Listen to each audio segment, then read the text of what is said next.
There's a jar in most kitchens right now, sitting near the syrup and the baking stuff, that does more for a lawn than anything sold at a garden center. People walk past it for years without ever connecting the dots. And once you see how it works, you start wondering why nobody told you sooner. Your grass keeps fading a couple weeks after every fertilizer round. That's not bad luck, and it's not a bad batch of product. It's because the fertilizer is feeding the wrong thing. So let's just get into it. The ingredient is blackstrap molasses. $3 or $4 at the grocery store. It's the stuff left over after sugar gets refined out of sugarcane, and it sits there on a shelf doing absolutely nothing for most households except sweetening the occasional batch of cookies. Here's the part almost nobody mentions. Most people who try this fail. Not because the idea is wrong, but because they get the ratio wrong, or they grab the wrong bottle off the shelf, or they skip the second ingredient that actually makes the whole thing work. I'm going to walk through the exact mix, the timing, the mistakes that wreck it, and one detail near the end that ruins this for almost everyone who tries it without knowing. Let's start with why a $4 pantry item beats a bag of fertilizer that costs 8 times as much. Before we get into it, if you want a complete system for cutting your lawn care costs without sacrificing results, the book linked in the description and pinned in the comments covers everything about the lawn. Our readers are saving an average of $1,000 a year in lawn care costs. Every video here is built around the same goal: spend less and get a better lawn. Subscribe so you do not miss what comes next. Now let's get back to the video. Grass doesn't really eat fertilizer the way most people picture it. The nutrients your lawn actually pulls in come from bacteria and fungi living in the soil underneath it.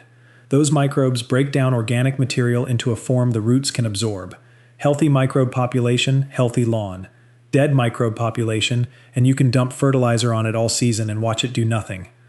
To put a number on it, a single teaspoon of healthy lawn soil can hold somewhere between 100 million and a billion bacteria, along with several yards of fungal threads winding through it. That's not an exaggeration. That's just what's living under your feet right now, assuming your soil hasn't been hammered by years of salt-based feeding. Those organisms are doing the actual labor. They're breaking down dead roots, old clippings, anything organic, and converting it into nitrogen, phosphorus, and other compounds your grass can pull through its root hairs. Fertilizer bags skip this step entirely. They hand the plant a synthetic, water-soluble form of nutrients that doesn't need any microbial activity at all, which sounds convenient until you realize it's training your soil to need less and less biology over time. Synthetic fertilizer is mostly salt-based. It greens your lawn for a week or two, sure, but that same salt dries out and kills a good chunk of the microbes living in the top few inches of soil. Picture it like pouring table salt on a slug. The mechanism is basically the same, just slower and spread across a wider area. So the pattern goes: you fertilize, grass perks up, microbes die back, soil gets weaker, grass fades again, and you buy another bag. It's a loop that keeps you buying, and it's also a loop that keeps your lawn dependent on the product instead of healthy on its own. Molasses works in the opposite direction. It's loaded with calcium, magnesium, iron, potassium, sulfur, trace minerals, all stuff your lawn actually wants. But the minerals aren't even the main event here. The sugar content is what triggers an explosion in soil bacteria. Pour it into the ground and microbe populations start doubling within days. Soil science programs at places like Texas A&M, Cornell, and Ohio State have documented this for decades. It's not some secret hack. It's basic biology that fertilizer companies never had a reason to advertise. There's also a side effect that doesn't get talked about much. As that bacteria population grows, it starts competing with fungal pathogens for space and resources in the soil. A lot of common lawn diseases, brown patch, dollar spot, that kind of thing, get an easier foothold when the soil is biologically thin. Build the bacteria population back up, and you're indirectly making it harder for those pathogens to take over. Nobody markets molasses as a fungicide, and it isn't one technically, but the side effect is real and documented in several university extension write-ups on soil amendments. Now the second ingredient is what turns a small improvement into something dramatic. The base mix is 1/3 cup of blackstrap molasses stirred into a gallon of warm water until it dissolves completely. That alone helps, but add a tablespoon of Epsom salt per gallon, and things change fast. Epsom salt is magnesium sulfate, and magnesium is a core building block of chlorophyll, the pigment responsible for that deep green color everyone's chasing. Without enough magnesium in the soil, grass blades physically can't produce that color no matter how much nitrogen you throw at them. Turf programs at schools like Michigan State have pointed out magnesium is one of the most overlooked nutrients in residential lawns. Most homeowners have never even heard of adding it, which explains why their lawn sits at an average green and never gets past that. It's worth mentioning why magnesium gets ignored so often. Most basic soil tests check for nitrogen, phosphorus, and potassium, the big three on every fertilizer bag. Magnesium usually isn't part of that standard panel unless you specifically request a micronutrient test, so a lot of lawns are running a magnesium deficit that nobody's ever actually measured. Epsom salt is one of the cheapest ways to correct that gap without guessing. Put molasses and Epsom salt together and two things happen at once. The molasses wakes the soil bacteria up. The Epsom salt floods the grass with magnesium for color and thickness, both working at the same time. There's a third piece that takes this further, and it's used coffee grounds. Most advice out there tells you to scatter coffee grounds across the whole yard, which is unrealistic unless you're brewing 40 pounds of coffee a week. The smarter move is to use grounds only on bare patches and thin spots, the areas where the grass is struggling or burnt out. A thin layer over those zones is plenty. Coffee grounds carry roughly 2% nitrogen, and they break down slowly, adding organic matter exactly where it's needed. If you want enough grounds to cover more ground, walk into a local coffee shop and ask. They throw out pounds of used grounds every day, and most will hand you a bucket for free, no questions asked. A thick mat of coffee grounds can actually crust over and block water from getting through, which works against the whole point. So here's the full mix. A third cup of blackstrap molasses, a tablespoon of Epsom salt, 1 gallon of warm water, shaken until everything dissolves. Load it into a hose-end sprayer and apply it across the lawn. For the rough patches, lay down a light layer of coffee grounds before spraying. Total cost is under $4 per round, and it takes about 20 minutes start to finish. The mix is only half the story though. Timing matters just as much. Don't spray this in the middle of a sunny afternoon. Direct heat evaporates the active stuff before it ever soaks in. Early morning, somewhere between 6 and 8, or after 6 in the evening once things cool off, gives you the best absorption. Soil temperature plays a role too. The microbes you're feeding only wake up once the top 3 inches of soil hit around 55 degrees. Southern states can apply almost year-round. Northern states should stick to mid-April through mid-September. If you're not sure what your soil temperature is, a basic meat thermometer pushed a few inches into the ground will give you a close enough reading. It's not scientific equipment, but it gets the job done for this purpose. Water it in lightly within an hour, just a 1/4 inch. You're not trying to wash the mix away, you're helping it travel down to the root zone where the microbes actually live.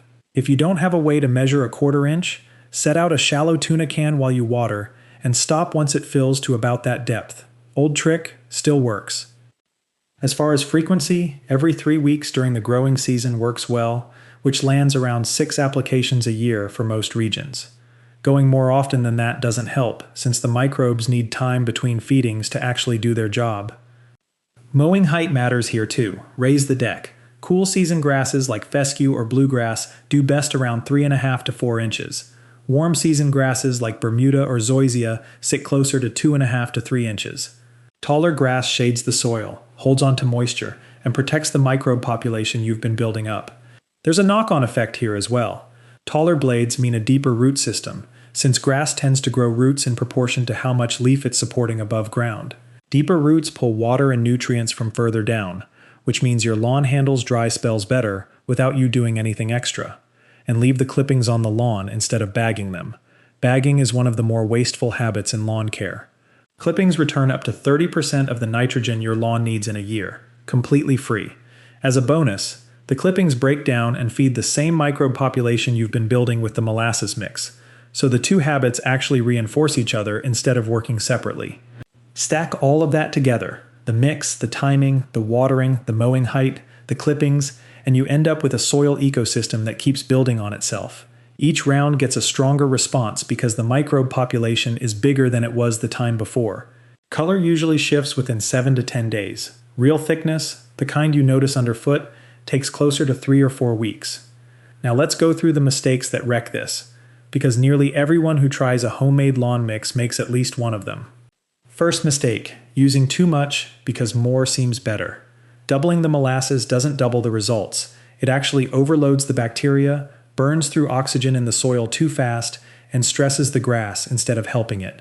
There's a term for this in soil science. It's sometimes called a microbial bloom crash, where you get a sudden spike in bacterial activity that consumes oxygen faster than it can be replaced, and the organisms suffocate themselves out.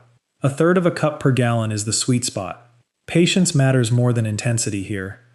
Second mistake, grabbing regular table molasses or a sulfured bottle instead of blackstrap. Regular molasses has been stripped of most of the minerals that make this work in the first place. Sulfured molasses contains preservatives that can hurt the soil bacteria you're trying to grow. Always look for blackstrap, and check that the label says unsulfured. It's usually sitting right next to the regular bottles, just slightly darker and a bit thicker, so it's an easy mix-up if you're grabbing it quickly. Third mistake, spraying onto bone-dry compacted soil and expecting results. If the ground is hard as concrete, water it lightly the day before so the surface softens up. The mix needs to soak in, not sit on top and evaporate. If your lawn has been compacted for a long time, from foot traffic or heavy equipment, you might also consider aerating once a year. It's not required for this method to work, but it speeds things up considerably since the mix has actual channels to travel down instead of fighting through packed dirt. Fourth mistake, quitting after 1 or 2 tries. People spray once, don't see an overnight transformation, and give up. But you're rebuilding an entire soil ecosystem from scratch. The first application wakes things up. The second multiplies the population. By the third and fourth rounds, you start seeing the kind of growth this whole method is known for. 6 applications across one season can turn a tired, patchy lawn into one of the better-looking ones on the street. And now the mistake I mentioned at the start, the one that quietly ruins this even when everything else is done right. It's the water. Most people fill their jugs straight from the garden hose and mix everything right there. With no idea, they just undercut the entire process. Here's why that matters.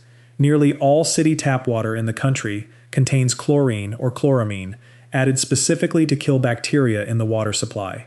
That's exactly what it's designed to do, and it doesn't stop working just because the water ends up on your lawn. The same chlorine keeping your drinking water safe is also killing off the soil microbes you just paid $4 to feed. You spray the mix across the yard, and the chlorine wipes out a chunk of the microbe population the second it hits the ground. Whatever survives still gets fed by the molasses, but you've already crippled the system before it had a real chance. Chloramine is actually the trickier of the two. Plain chlorine evaporates out of standing water in about a day. Chloramine, which a lot of municipal systems have switched to because it lasts longer in pipes, sticks around much longer and doesn't evaporate the same way. If your city uses chloramine instead of straight chlorine, letting water sit out overnight won't fully solve the problem. A quick call to your local water utility or a look at their annual water quality report will tell you which one you're dealing with. The fix is simple, and there are 2 ways to handle it. Fill the jug with tap water and let it sit out, uncovered, for 24 hours before mixing anything in. Chlorine evaporates naturally when it's exposed to air, so after a day on the counter, the water is fine to use. Or pick up a cheap hose filter, usually around $15 at a garden center, that screws onto the spigot and pulls the chlorine out as the water passes through. One filter typically lasts a whole season, and it's the more reliable option if your area runs chloramine instead of regular chlorine. That one detail is the difference between people who try this and quit, convinced nothing works, and the people who end up with the thickest lawn on the block. So that's the whole system, laid out. Blackstrap molasses, Epsom salt, coffee grounds on the rough patches, chlorine-free water, watered in lightly, mowed high, clippings left on the lawn. 6 rounds a year. Total cost for an entire growing season comes out to less than 1 bag of synthetic fertilizer. If you've been buying the 4-step bag program every spring and watching the results fade out by midsummer, this is a cheaper and frankly more effective way to go about it. Give it a full season and the lawn underneath your feet ends up being a completely different lawn than the one you started with. If any part of this was new to you, let me know in the comments which piece surprised you most.